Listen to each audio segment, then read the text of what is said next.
Breaking news. Tinubu slams Buhari's government over killings and insecurity. It's about time Tinubu can now speak, because he can see that the Buhari he once revered, okay, and reverenced like he was some god, thinking that he has supported Buhari. Buhari was going to support him, and for that, he has not been saying anything even with when the Fulani herdsmen all over the southeast, southwest, Amuteku and the rest, not a single word from an elder statesman that you will expect more from. Yes, but guess what? Guess what? News report reaching us is that Buhari has other candidates at heart, and Tinubu may not be that choice. And for that reason, Tinubu can find and see that he's on his own. So reality check is beginning to dawn on him.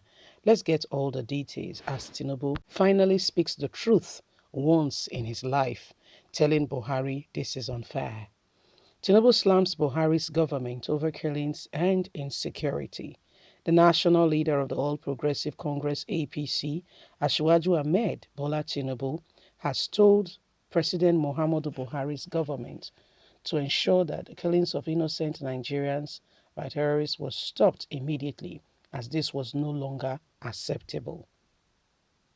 Tinubu said that attacks such as bombing of Abuja-Kaduna train between Kateri and Regional Axis, where the terrorists also opened fire on traveling citizens, was no longer acceptable, and we can no longer condone this.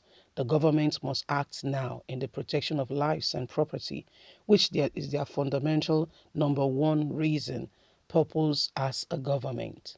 The former Lagos State governor said this after he visited the governor of Kaduna State, El-Rufai, on Tuesday over the recent spark of banditry attack in his state.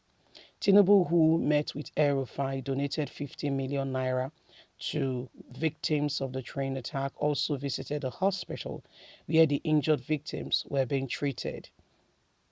The recent attacks and killings by terrorist group in whatever form is no longer acceptable and must stop, Tinubu tweeted, even after saying it before the people. I urge the federal and state government to work even more closely together to wipe out this menace, he added. Recall that gunmen suspected to be terrorists bombed the Abuja-Kaduna train between Kateri and Regional Axis last Monday night. Daily Post gathered that many passengers were kidnapped, including Zamfara State former Deputy Governor Malam Ibrahim Wakali Lamin, during the deadly attack. Others were shot dead, and also ascertained numbers of passengers who sustained various degrees of injury are still in the hospital trying to get help, as the injury is serious with some and others trying to go through what has just happened. For the first time in a long time, our very own brother Asiwaju Ahmed Bola Tinubu finally speaks. Tinubu has been that man who has been quiet in recent times, when one thought that he was going to speak, especially in his region with all that was happening. Tinubu never said a word.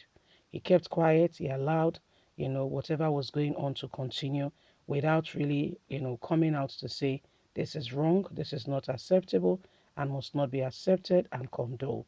Tinubu kept quiet and allowed some of these things to continue until recently when he saw for himself that all that glitters is no gold, and he could clearly see that if we all keep quiet, suddenly we will all have to dance to the tune of the music. And so he had to quickly, begin to show to Nigerians that maybe he cares, yeah, and that's the new terrain where we are right now. Yes, Tinubu is beginning to show that epidemic of care. That's okay. Probably he's a man who has the heart of the people. Do you know up until now, as we speak, Muhammadu Buhari has not deemed it fit to visit the site, the people, or to even understand what has gone on with the people is still on his very high, exalted throne, forgetting that the people put him in that very throne. So he can't be bothered. That's your president. He just can't be bothered. This is the man who, went around the country in 2015 begging and soliciting for votes and making all kinds of promises. In fact, the imam that he sacked because the imam, told him off and told him, we still have your videos where you promised Nigerians that within a very short time you'll bring this to come to pass. Your insecurity will be a thing of the past because you're an ex-military man and you know exactly what to do. This current administration, that was the then, the then Lucky Billy Jonathan's administration, you said you know what to do, that you are in the better position to handle this. Nigerians were very happy. From the north to the south, we were like, okay, why? Let's give him a try. Why not, if not? Not knowing it was an empty cargo. Oh, an empty cargo. A very sophisticated car. Looking at it, everything, it looks like it was ready to go, only to discover that there was no fuel in the car. Okay, the car has all it takes, all the because all the talks made us feel like, wow, finally we've arrived.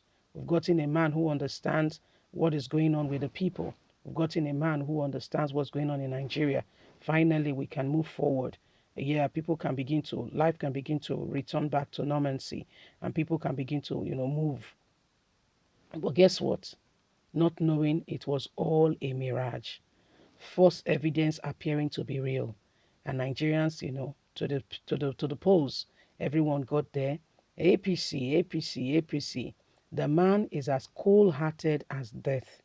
When somebody is dead, tell him that if be doing wrong, whatever the worst of things beside him, you cannot blame him. He's dead. He does not understand.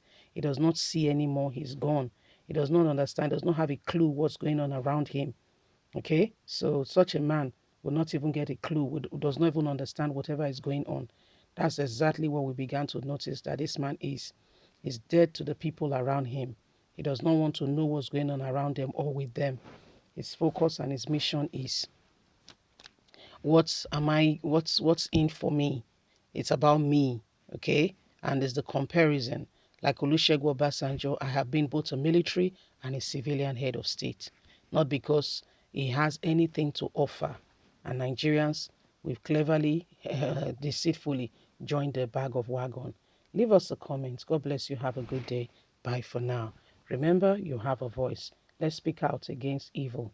Bye.